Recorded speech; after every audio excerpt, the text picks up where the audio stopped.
Paz do Senhor, irmãos e irmãs. Se você tem um chamado de Deus na sua vida, uma promessa de ser um pregador ou pregadora, ou até mesmo se você já tem um ministério, leve o seu ministério a sério, venha se capacitar ainda mais na palavra de Deus e aprender os detalhes das escrituras, os mapas das cidades da Bíblia, os costumes e culturas típicas daquela época e muito mais. Acesse o nosso site que está na descrição e conheça o nosso treinamento, que irá fazer você se aprofundar ainda mais nos textos bíblicos. Gênesis 25, 29.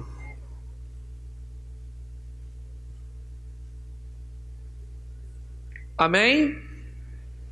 E Jacó cozera um guisado, e veio Esaú do campo e estava cansado. Estava ele cansado, na minha tradução ali, muito cansado. Verso 30. E disse Esaú a Jacó: deixa-me, peço-te, comer desse guisado vermelho, porque estou cansado. Por isso se chamou seu nome Edom.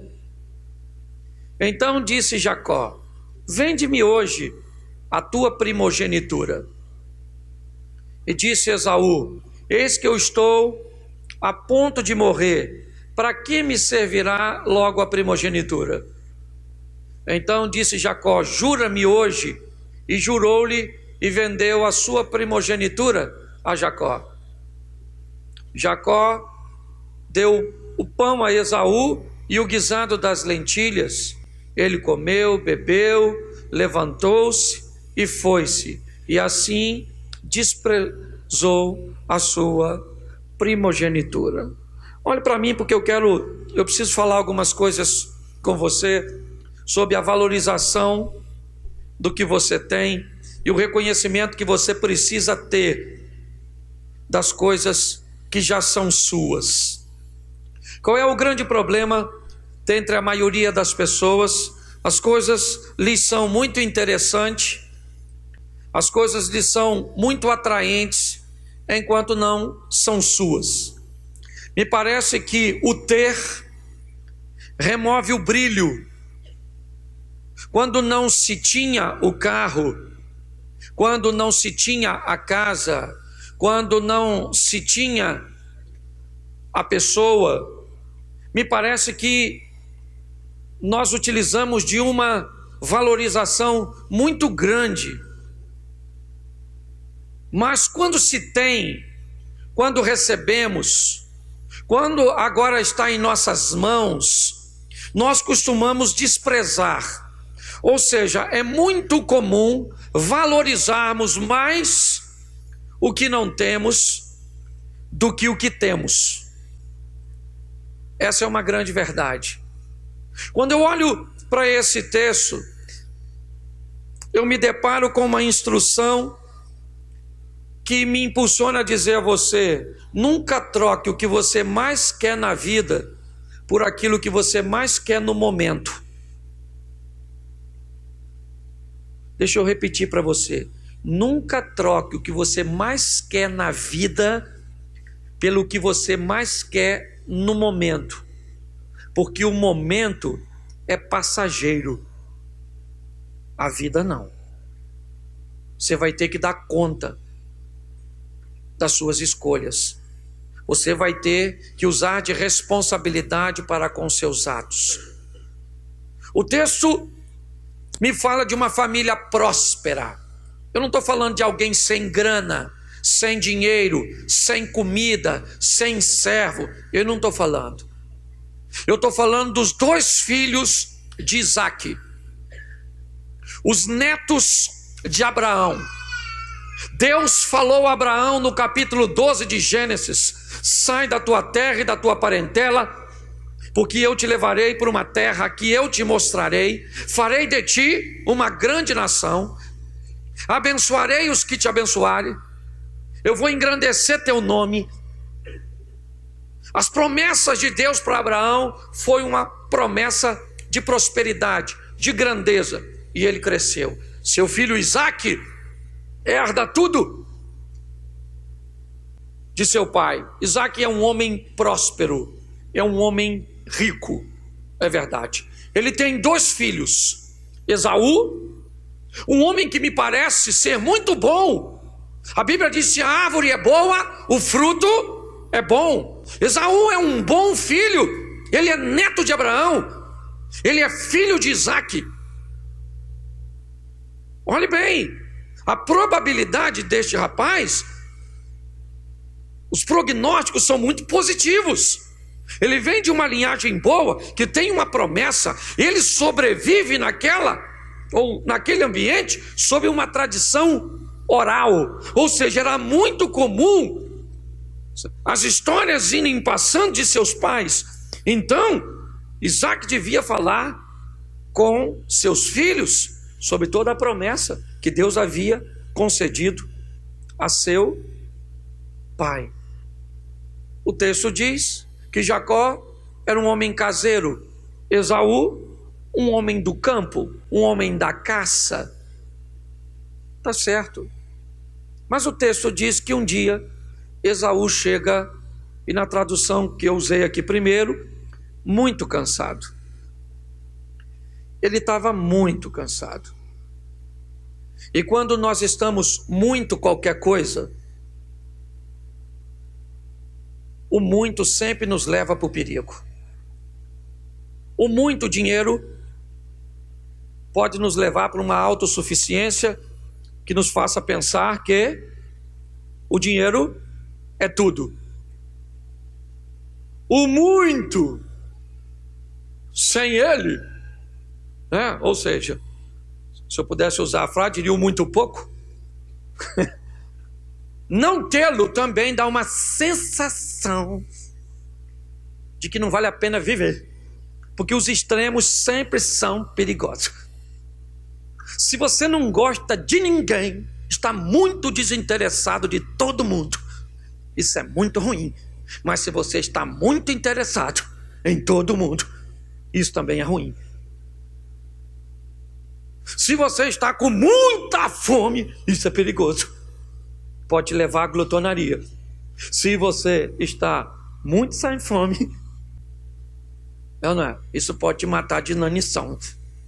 E para os extremos, e hoje o que nós mais encontramos são pessoas extremistas. O que eu vejo é um cara chegando na casa de quem? Na casa de Isaque. Se Isaque não tem comida em casa, você pode ter certeza que na casa de nenhum de seus servos vai ter. Ele é o dono de tudo. Então Esaú chega no lugar que tem comida, sim ou não? A única comida que tem naquela casa é a do Jacó, sim ou não? Claro que não. Ele é filho do dono.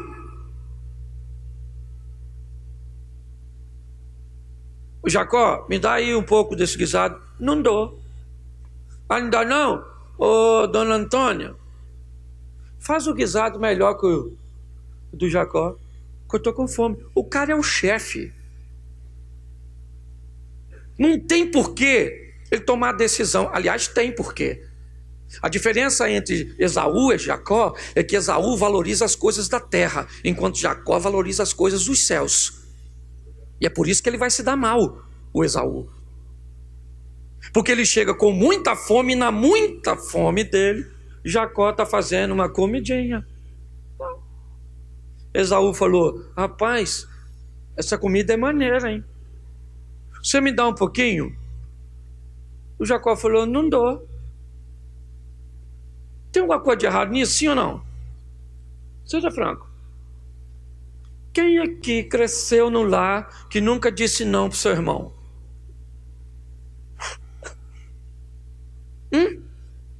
Vou usar seu chinelo. Não vai. Posso tomar banho primeiro? Aqui, ó. Me dá a coxa do frango. O pescoço é seu. Quem nunca disse e teve problema com o irmão? Não tem nada de errado aqui. A implicância sempre foi algo muito comum entre os irmãos. Então o Esaú chegou, olhou para o Jacó e disse: me dá um pouco dessa comida, desse guisado que você fez. Jacó falou: eu não dou, eu vendo. Ou troco, vamos fazer uma troca. E o cara estava muito cansado. muito cansado, muito. Todas as vezes que você está muito, você pode perder o raciocínio lógico. Esaú falou: joia, quer trocar pelo quê? Pela tua primogenitura? Pô, Jacó, aí não, pô. Minha primogenitura não. Mas o que era primogenitura? Era algo espiritual. Era uma bênção e uma conotação espiritual. Isso para Esaú está valendo alguma coisa no momento? Sim ou não? Ele está trocando algo para a vida por algo do momento. Essa é a conotação. Jacó vai ficar sem o guisado que ele preparou para ele comer, mas ele vai ter na mente dele algo muito vantajoso. Você acha que a primogenitura valia mais que o guisado, sim ou não? Você acha? Sim ou não? Valia? O valor é algo simbólico. Valia para mim e para você, mas não valia para quem? Para o Esaú. Esse negócio, se vale ou não vale, é muito relativo. Valia, quanto valia uma primogenitura? Primogenitura não tem preço, é algo que não se pode pegar, é algo que não se pode palpar. Quem botou preço na primogenitura de Esaú não foi Jacó, foi Esaú. Deixa eu falar uma coisa para você. Se você hoje tem um Fusca e o cara para com uma Mercedes ali na frente e você fala para ele assim: cara, tu troca essa Mercedes no meu Fusca? Tem alguma coisa de errado você perguntar? Quanto vale o seu Fusca? Uns 5 mil. Quanto vale a Mercedes do cara? Uns 500 mil. Mas de repente o cara fala: eu gostei do seu Fusca, eu troco. A culpa é sua ou dele? Se ele não sabe o que as coisas valem para ele, isso não é problema seu. Sabe qual é o problema? Hoje tem gente que não sabe quanto custa. Você acha que mulher é igual a sua, você encontra em qualquer lugar. Então deixa a sua e vai procurar para você ver se acha uma igual a sua. Você acha que pai é igual ao seu, encontra em qualquer lugar. Então sai de casa e queira ser dono do seu nariz, e você vai descobrir o quão caro é um nariz. Porque você só não sabe o valor porque é seu pai que paga o seu nariz. Eu quero ser dono do meu... Eu nem te vendo, eu te dou. É o seu nariz que você quer? Toma! A partir de hoje você paga a luz do seu quarto, a sua parte da TV a cabo, o ar-condicionado, as pessoas que vão passar a sua roupa. Cruzes. Nem parece que é meu pai. Nariz custa caro, filho. É ou não é? É que você... Então, o que nós vemos é o seguinte: pessoas que não sabem o valor daquilo que tem. Eu estou olhando para alguém desse jeito. É uma proposta absurda? Não foi. O cara aceitou. Sabe o que Jacó ouviu de Esaú? Para que eu quero a primogenitura se eu vou morrer de... Que morrer de fome, cara? Morrer de fome onde? Será que você é capaz de entender o que o Esaú está fazendo com o que ele está vivendo? Ele está potencializando. Ele está dando uma dimensão para a situação dele que ela é ilusória, ela não é real. Ele está dizendo: eu vou morrer de fome. Você não vai morrer de fome, a sua casa tem comida, tem gente aí para fazer.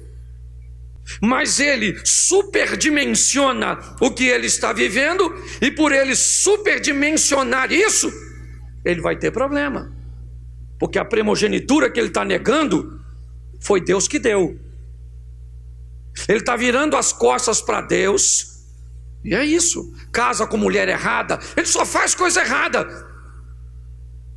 Quando você vai olhar a história dele, se você quer saber por que que Deus disse que o maior serviria ao menor previamente, porque Deus é onisciente. Não é porque Deus tem preferido, não.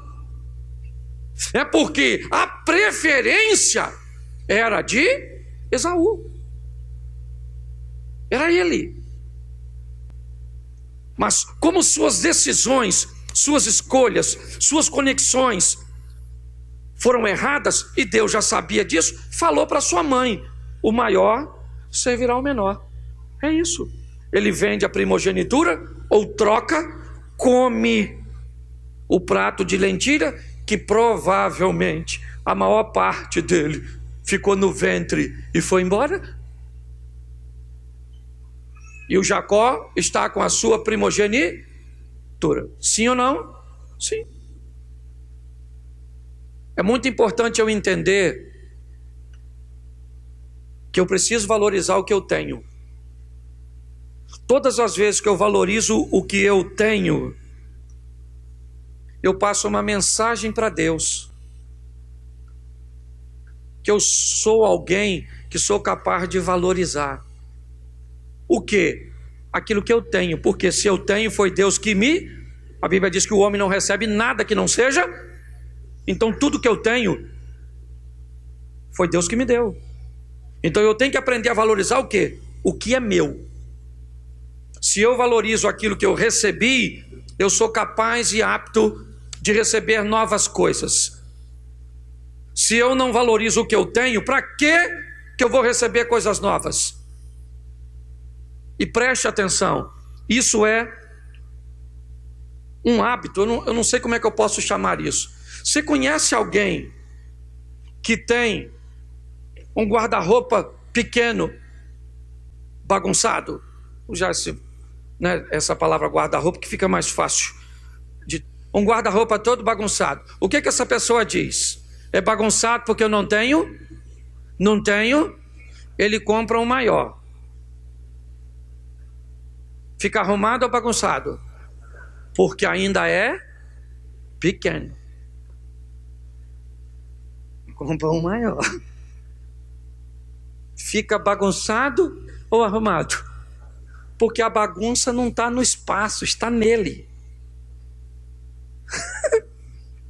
Porque o cara que é arrumado, ele tem uma caixa de papelão e está tudo arrumado. Quem aqui já fez caixa de papelão de armário? Levanta a mão. Tem uma turma aí. Quem aqui já levou caderno para a escola no saco de arroz de 5 quilos? Que isso, parceiro? Tamo junto, como diria Romário. E olha que eu tinha um saco de arroz da Cais, que pensa que o bicho brilhava. Tudo bem que quando eu estava chegando perto do colégio, eu tirava, dobrava e botava no bolso. Senão as meninas não iam se interessar por um cara. Mulher é mulher desde antigamente. Escute só. Quem tem valores tem. Por isso que a Bíblia diz: quem é fiel no, vai ser fiel no.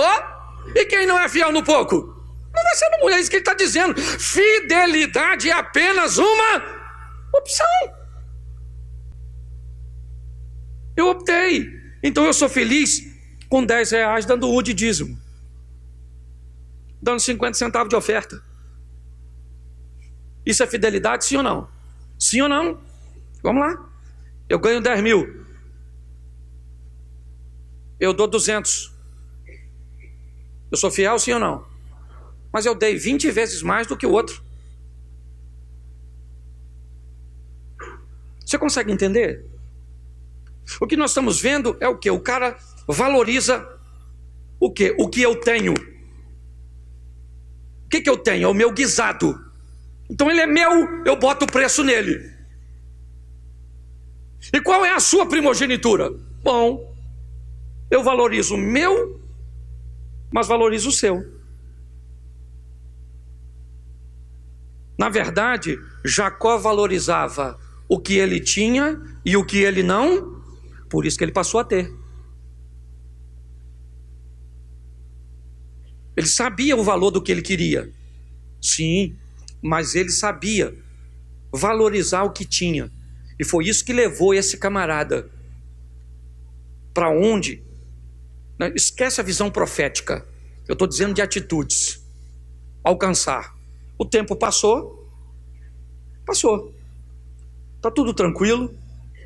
Chegou o dia de Isaac abençoar seu filho mais velho. O homem que vai receber a bênção da primogenitura, a bênção do governo, da transição, né, familiar ali. E esse homem quem é? Quem é? Esaú. Sim ou não? Sim ou não? Sim. Só que Esaú fez uma negociação com quem? Mas ele falou para Isaac? Falou? Esaú teve coragem de dizer: pai, não me chama não, vai lá e chama meu irmão. Ele fez isso? Não. Por quê? Porque quando ele tomou a atitude de negociar, ele não sabia o que estava fazendo. Se você analisar direitinho, a necessidade dele subtraiu o seu senso de inteligência, capturou, saqueou seu raciocínio. Só que ele já tinha comido. Como é que devolve agora? Não tem mais como devolver. E agora ele quer o que pensa que é dele. Não é mais dele, já era. Você pode olhar, mas pastor, Rebeca com Jacó, ludibriou Isaac. Sim, mas não precisava de nada disso. Porque nós não precisamos passar a perna em ninguém para ter o que Deus tem preparado para nós. O que é nosso em Deus, a menos que nós não tomarmos a decisão de irmos buscar. É só isso. Nós estamos caminhando, gente, por um ano de ações, um ano de fazer as coisas acontecerem. Porque o ano, gente, esse ano voou. Sim ou não? Voou, mas simplesmente foi a jato. Quem fez, fez. Quem não fez, olhou os outros fazer. Essa é a grande verdade. Esse ano nós expandimos para lá. Compramos o nosso terreno, dando uma entrada e já pagamos 6 prestações. Esse ano nós batizamos o que? 80 e pouco no primeiro? Olha só, 70, mais ou menos 110 pessoas. Estamos recebendo gente, eu não sei na sua vida particular, mas pensa foi um ano de pressão. Foi um ano que o Satanás trabalhou bonito. Trabalhou ou não trabalhou? Trabalhou. É trabalhador, o miserável. Entendeu? Mas foi um ano que Deus nos deu muita vitória. Deus agiu com mão forte a nosso respeito. Mas agora, olha o que é que eu vejo. O Jacó, depois se você não conhece o texto, vai lá e vê. O Jacó engana o pai, que o pai não enxergava. O Jacó vai lá, diz que ele é Esaú e Isaac abençoa ele. Aí quem é que chega? Quem é que chega? O Esaú. Ô pai, o guisado aqui, a comidinha. O pai falou: quem é você? Eu, Esaú. Ele falou: mas quem teve aqui antes? Ele matou a charada na hora. Jacó teve aqui. Seu irmão veio aqui e pegou a sua? Que bênção, rapaz. Você não tem bênção nenhuma mais. Você jogou ela fora. Que bênção. Que bênção. Que casamento que você quer depois que jogou fora? Que atenção de filho que você quer depois que jogou fora? Que dinheiro que você quer que depois jogou fora? Você está à procura de quê? O que Esaú está procurando? Ele não tem nada. O que ele vai contar é com a misericórdia de Deus. Ele pegou tudo que tinha e jogou fora, e agora está querendo reclamar que algo é dele. A vida, querido, não tolera desaforos. A vida não tolera brincadeiras. Para ninguém. É só mudar de postura que o problema vira. É bonitinho o Jacó? Legal. Mas o que o Jacó tinha que fazer? Esaú, chega aí. Mamãe, chama os anciãos. Vem para a porta aqui da tenda. Vamos lá, tira a sandalinha do pé. Bota todo mundo aqui. É esse o ritual para resolver assuntos? Então bota a sandalinha. Vem cá. Esse cara chegou com fome. Eu estava preparando um guisado. Ele disse que queria o guisado. Eu disse que não ia dar e o guisado era meu. Se vocês acham que eu devia dar, é problema de vocês. O guisado não era de vocês, era meu. Então o guisado era meu. Eu falei, eu não dou meu guisado. Eu não gosto muito de tu. E escute só. Eu quero a sua primogenitura. Eu imagino os anciãos olhando e dizendo, e aí?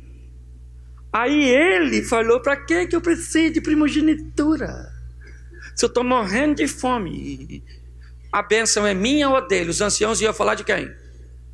De quem? De Jacó ou de Esaú? Porque é assim que resolve o problema. O problema só se resolve se você tirar do porão e trazer para o convés. Sabe por que a maioria das pessoas se dão mal? Porque querem resolver problemas no porão, na escuridão, não querem deixar ninguém ver, querem vender uma imagem. Então tá bom, querido. Ele vai se potencializar e o que você tenta ocultar no escuro, ele vai explodir e vai vir à tona.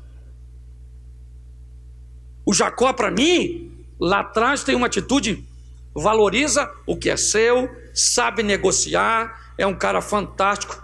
Mas agora, a hora de tirar um 10, ele não fala nada, engana seu pai, não precisava ter enganado, expôs sua mãe, não sei que tipo de problema ele criou entre Isaac e Rebeca, porque agora o que existe entre os dois rapazes é a possibilidade de um homicídio doloso.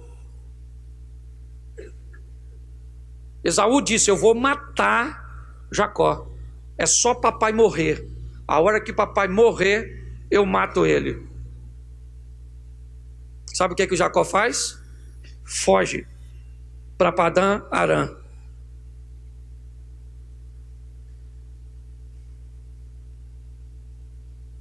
Todas as vezes que você não resolver um problema e tentar fugir, escute o que eu estou te falando, ele vai atrás de você.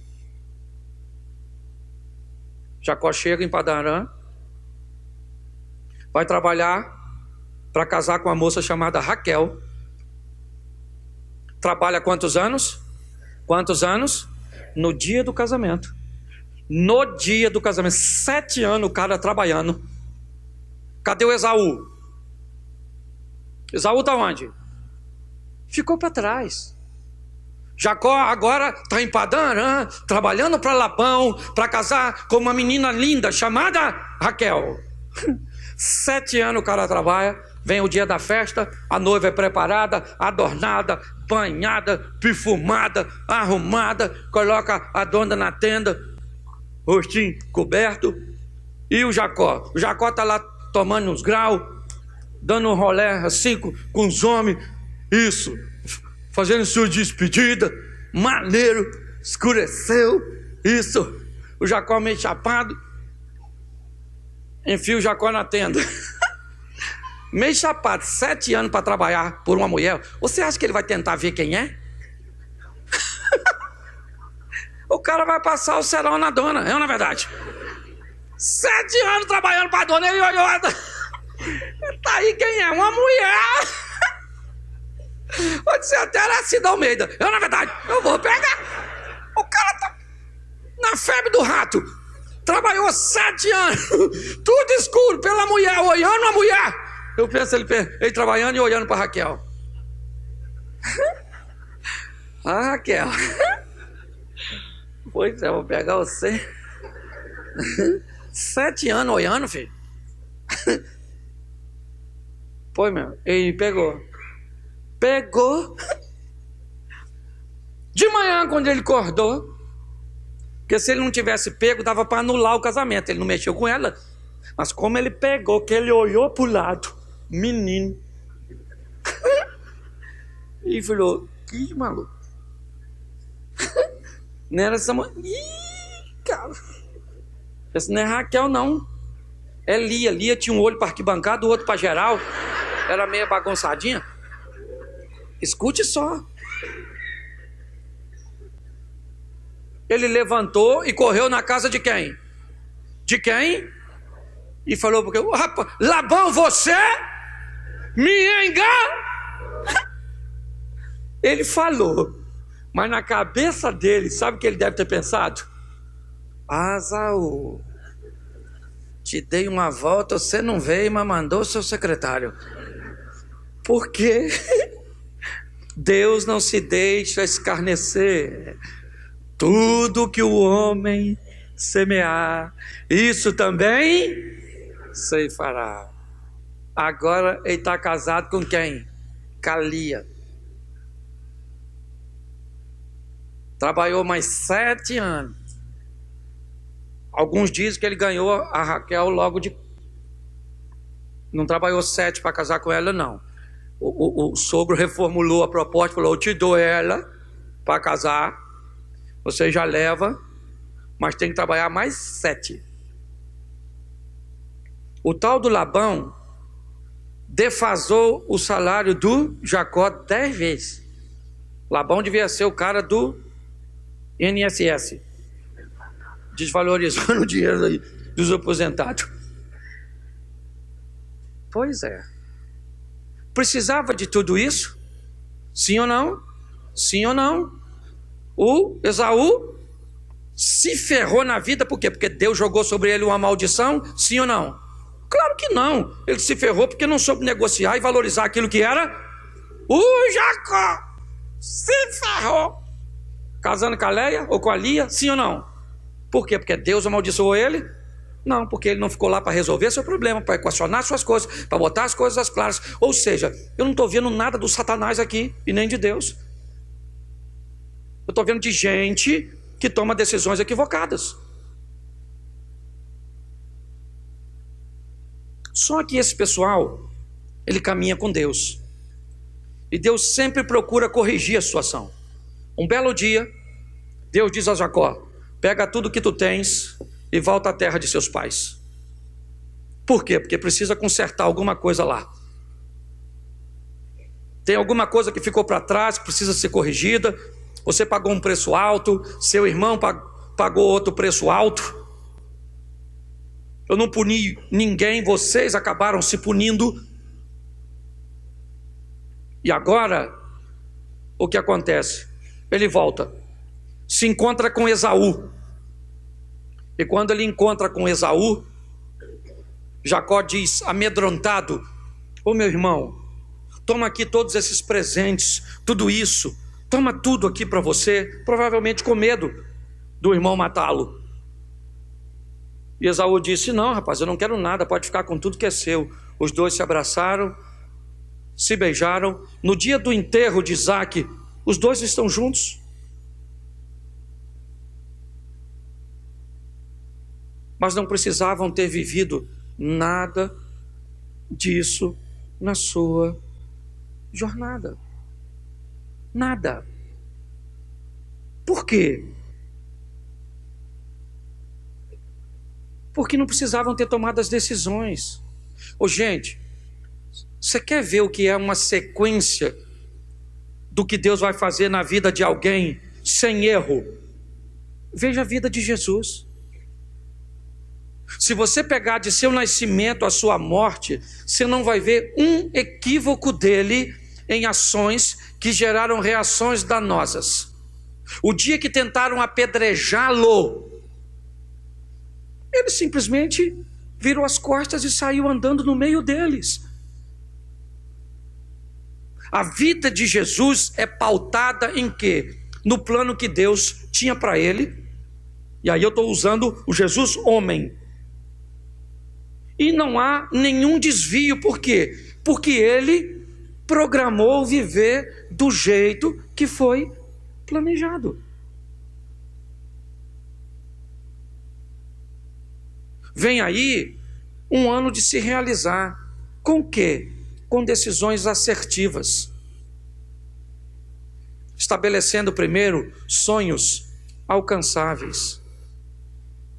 Agora, se você ainda é daquele que quer botar a culpa na sua mãe, você quer botar a culpa no PT, você quer botar a culpa no PMDB, você quer jogar todas as suas fichas em Jair Bolsonaro, você quer falar mal de seus pais, é a igreja, é o seu professor, é a internet. Querido, posso falar para você? Durante um bom tempo da minha vida, eu tentei achar culpados para o que eu vivia.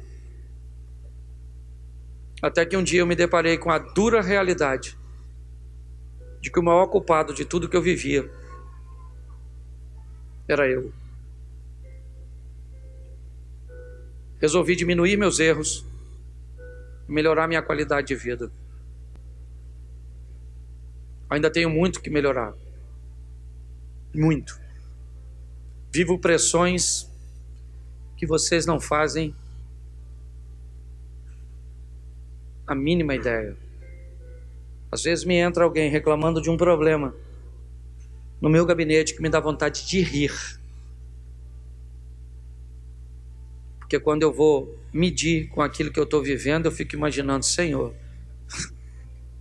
parece que é um mentiolate no joelho de uma criança. Suas decisões te levarão para algum lugar. A pergunta é, será que eu vou gostar de estar lá? Coloque isso no seu coração. Para o seu futuro, duas coisas podem acontecer: sorriso ou lágrimas. É você que diz.